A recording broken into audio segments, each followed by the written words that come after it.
Hi everybody, it's Christy from Zelfa Pearl. I just thought today we'd do a sew along, so I hope y'all want to join me. I think this will be a lot of fun. This particular pattern is a pattern that I've actually never done before, but I've seen a lot of people post pictures of this pattern, and I absolutely love every single version that's been made in every fabric. I haven't seen one yet that I didn't like.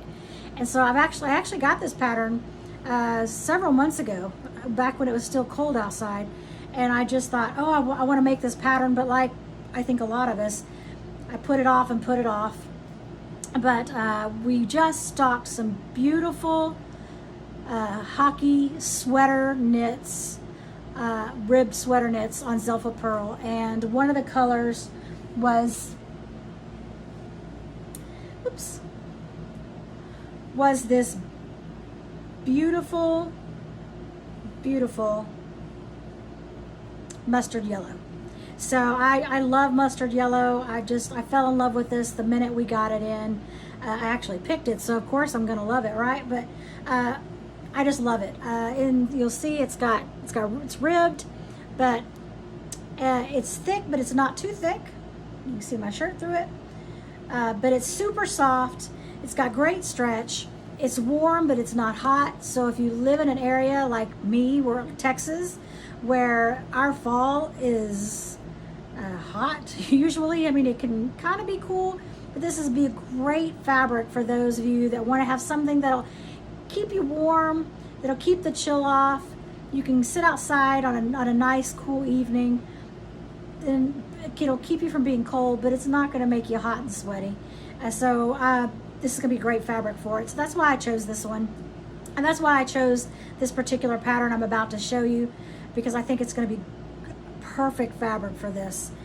We also have this sweater knit in this really pretty fuchsia, and it's the hockey ribbed sweater knit, nice and soft, nice and warm, beautiful fabric. And then we also have, and I think this is a great one too, this is not ribbed, this is our brushed hockey sweater knit, and it's got the more wovens on one side, and then it's also got it's brushed on the other side, so it's super soft. You can wear it either way you want to. Some people prefer to wear it with the soft side out, and some people prefer to wear it with the soft side against their skin. I eventually will sew with this because I think it's beautiful, and I haven't decided yet which direction I want to go with. We'll see. Maybe I'll make two things, one with it in, one with it out. But beautiful, beautiful fabric. You can make so many different things out of this. This would be great for a hoodie too. But anyways, I'm getting sidetracked. So the pattern we've chosen for today to make is the Sinclair Harper Cardigan. So I chose this for two reasons. Number one, I thought it'd be super fantastic to go with a beautiful, beautiful mustard rib knit sweater knit. But number two is it's free. Who doesn't like free? So I figured if it's free, then y'all can sew along with me without it costing any money for this pattern. You really should go check their site out. They've got a lot of fantastic patterns. None of them are really too expensive, but this particular one's free. So all you need to do is go to Sinclair Patterns, look for their Harper Cardigan, and then you need to click on add to cart, go to cart, purchase. It's free, so there's nothing to purchase, but you purchase it. It'll be a download on your computer, so you go to your computer, you download the pattern to your computer, and then once you do that, then you're going to I'll show you what we're going to do. But so first of all, this pattern comes in different options, okay? So this particular pattern, it's rated 2 out of 10 for easy. So that means it's very easy, which I always like because I'm still learning. I'm far from being an expert. It comes in from extra small to 2X. And I am a 2X, so this is perfect for me. There's actually two different 2X sizes. One's a 22, one's a 24. I'm a 22, I think. No, I'm a US 20. There's a 20 and a 22. But they have the measurements there so you can pick out what fits your body the best, okay? So for me, the 20 fit my measurements almost perfectly. But then you have 4 choices. You have the cropped cardigan, the classic length, the long length, and the duster length, okay?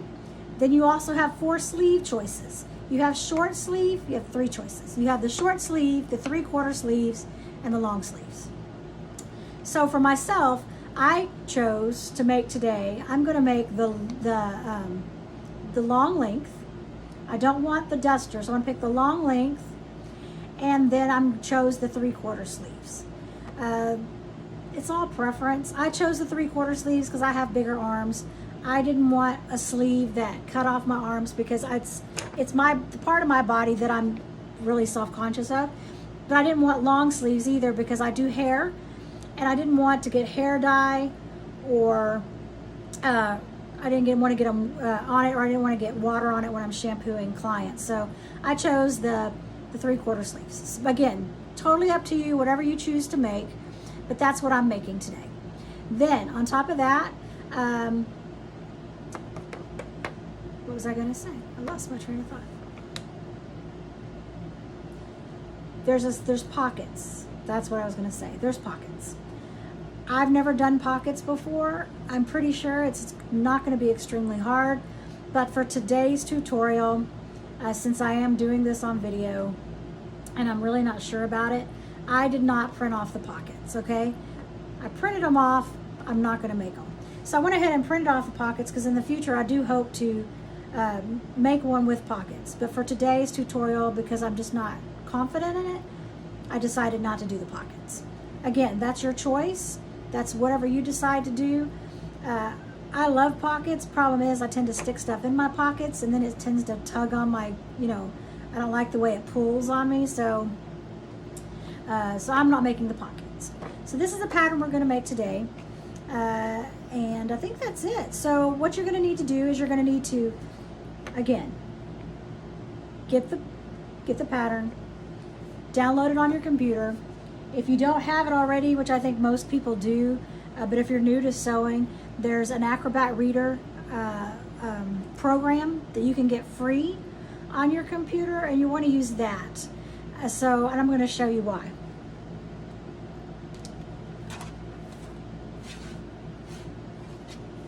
Okay. So I don't know if you can see this, but this particular pattern, this outline is in my size, okay? My size is right here.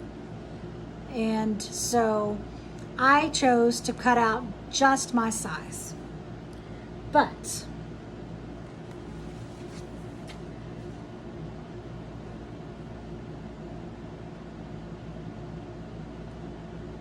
let's see.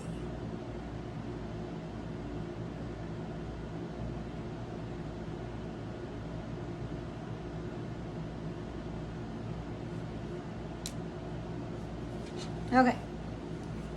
When you get this particular pattern, when you open it up on Acrobat Reader, this is what it's going to look like.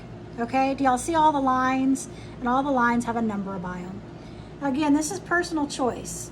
Some people like to print out this pattern piece just like this. They like to print it out with all the lines. That way, if they want to make different sizes, say you want to make one in a extra small for your daughter, but then you're a large or an extra large, but you don't want to print out the pattern twice. For people like that, you can actually just print out the 2 sizes, or you can print out all the sizes and just trace around your particular size.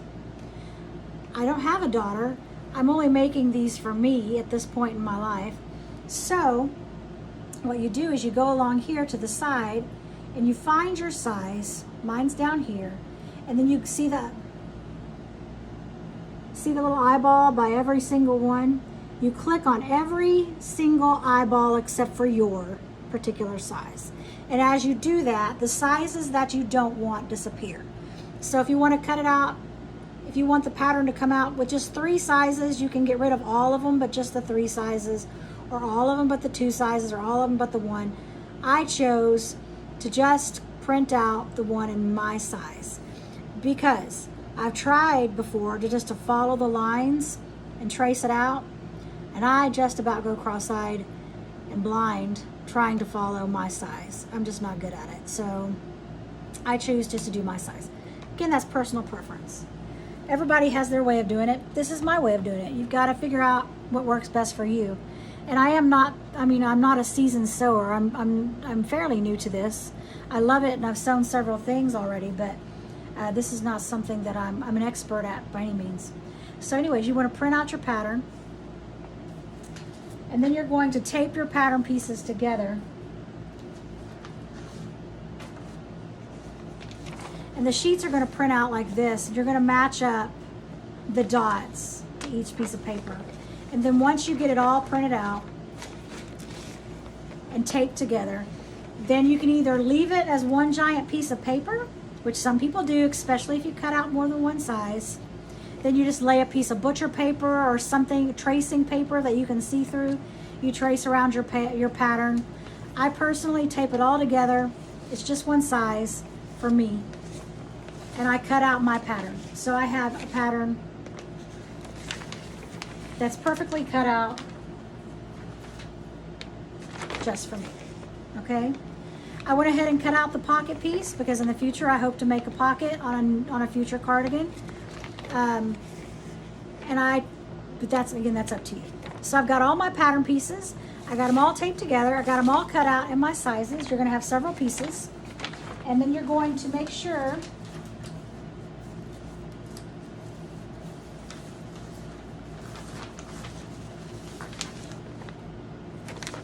that you transfer any notches onto your fabric. So here's a notch, see? So you're going to transfer those notches onto your fabric so you can find them when you're sewing. But you're going to put this on your fabric. You're going to follow the instructions on how to cut it on the fold. You're going to cut out all your pieces, okay? Now, once you have all that done, so we've got our pattern pieces all cut out, and I've got them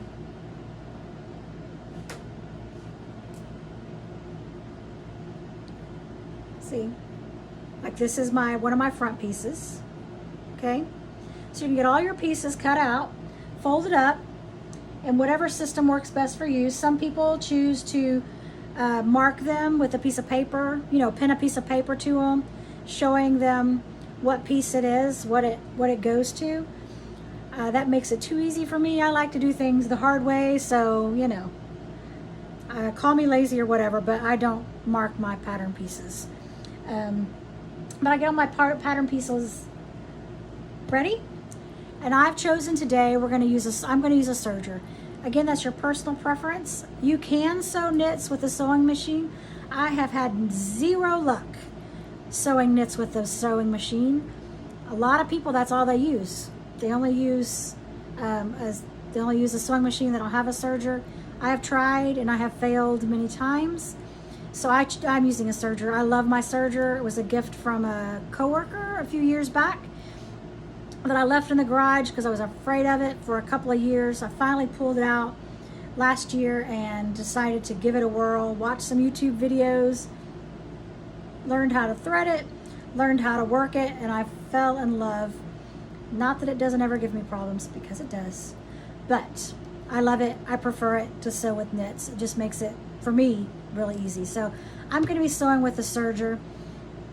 And so what you're going to need is, you're going to need your fabric. You're going to need your thread for whatever machine you choose to use. And then you're going to need pins if you choose to pin your pieces together or clip them together.